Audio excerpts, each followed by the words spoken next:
Hey guys, welcome back to our YouTube channel. In today's quick guide, we are going to show you how you can convert photos to PDF on your iPhone without needing any extra software or paying for an app.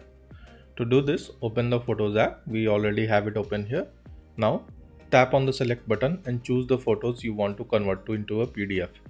Let's say we want to convert these cute pets into a PDF.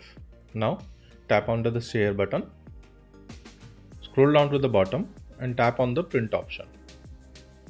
Now, to print this into PDF, tap on the share button again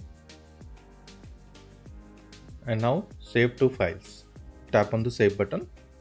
To see your saved file, go back and open files. Go to the downloads folder or where you have saved the PDF. Here it is. You can see we have created a PDF file of all the photos we wanted. That's it for this quick tutorial. If you found this video useful, don't forget to like, share and subscribe, and we'll see you in the next one.